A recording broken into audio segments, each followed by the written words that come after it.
What's up, guys? Day Zero Gaming here today, and I'm just going to be talking about the next game coming out for Ghost Recon, kind of what I'm hoping for.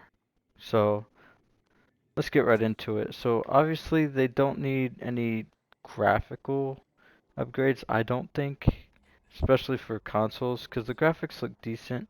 Um, they just need to work on the character models. So what I mean by that is they need to include more character models that are actually fully built, like Trey Stone or Mitchell or Nomad or obviously the enemies like Hill or Walker. They need to like look how well made they are. Like compared to the other characters in the game. Like he actually like you can see how buff he is, like Hill, right? And then you go over to Nomad and he's just got like so much like going on. Like his tattoo is like half seen through his ripped shirt, right? And then we go over to Mitchell, and he's got like his own name tape on his shirt, right? His OCP top.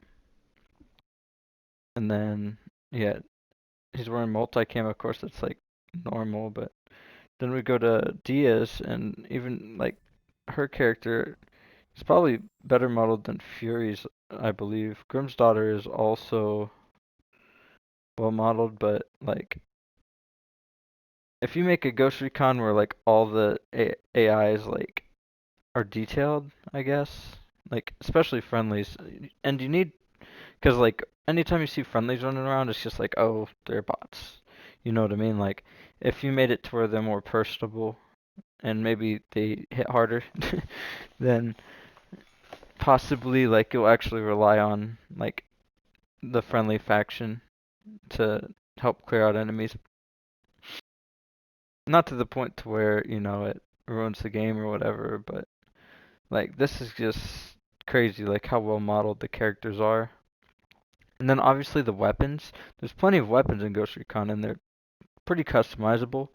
So if you don't introduce any graphical changes, literally just bring the weapons over to the new game, but change the way you get them and then add a whole bunch more customization like you can extend the stock out. You can, you know what I mean? Like there's extended stock, and then there's like a collapsed stock, and then there's uh, obviously multiple types of stocks you can put on there.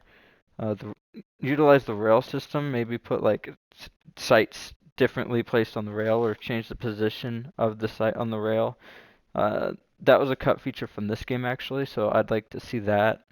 Um, and then obviously just more options for attachments, working bipods that you can kind of like how Call of Duty utilized in its game, most recent game. But even Payday 2 had a working bipod system. Like that's Battlefield 4, I believe.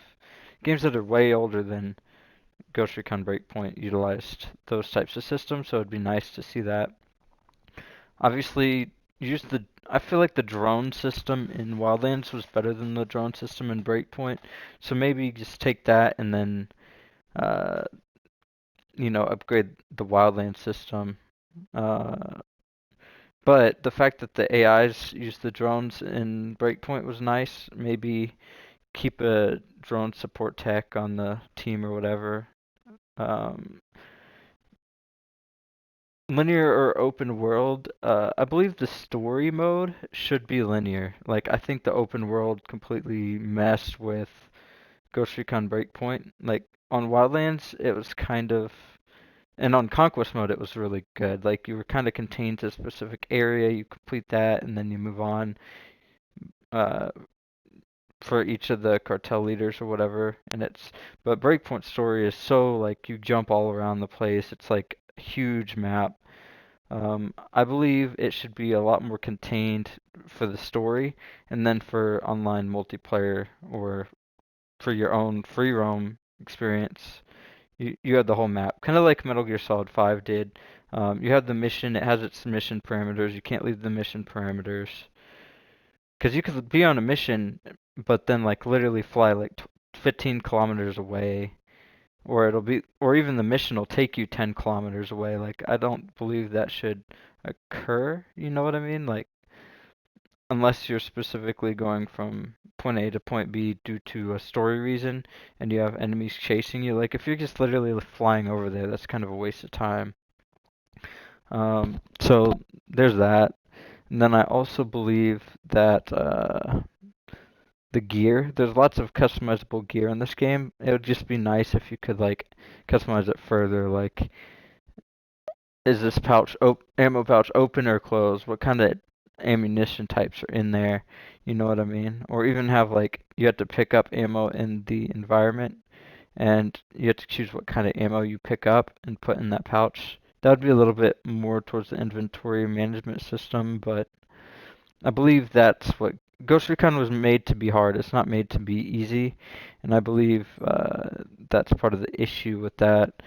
The scopes, I believe there's a decent amount of scopes in this game. Towards the beginning, you couldn't put them on all the weapons, which sucked, but towards the end of the game, you could put pretty much any scope on any weapon, any underbarrel on any weapon. They just need to add more options, I believe. Especially for grips. I always feel like there's not enough grips or magazine types in these games. I believe like you should have been able to put quite a few different ones. Obviously, it should be hard to obtain them, but say like even in the raid in this game on the extreme version, there should have been a um, double drum mag or something like that, like and a really cool underbarrel or stock, something, or add some kind of difficult content into the game, like you know what I mean, other than a raid for people to obtain it. Kind of like the Predator mission or the Terminator in this one, you have to complete it on extreme with no deaths and you unlock whatever. You know what I mean? Like just take a normal mission or DLC mission or event and then force the player to play like the hardest difficulty or whatever to obtain unique attachments and stuff. The season pass should return, I believe. The free one, obviously, it was free. You just level up, and then after the season pass is over, everyone can obtain the items through the in-game credit store, so without having to actually purchase the items, except for the level 100 reward, which should sell for like $10 in the store or something. That way, it's not a complete waste of time to do it during the season. You know what I mean? But I believe that was a really cool way to include everyone in the content. Like it's completing the season pass is just like an early way to get the content plus the level 100 reward for free rather than having to wait until the event ends and pay $10 for it. I believe that's a really good system. Um, Paying to skip tiers shouldn't occur, obviously, because there's no reason to really. Unless you pay $10 to skip all the tiers. I mean, that could be a thing. That as it's the same price as the level 100 reward. It's basically just getting everything early for $10. That would make sense.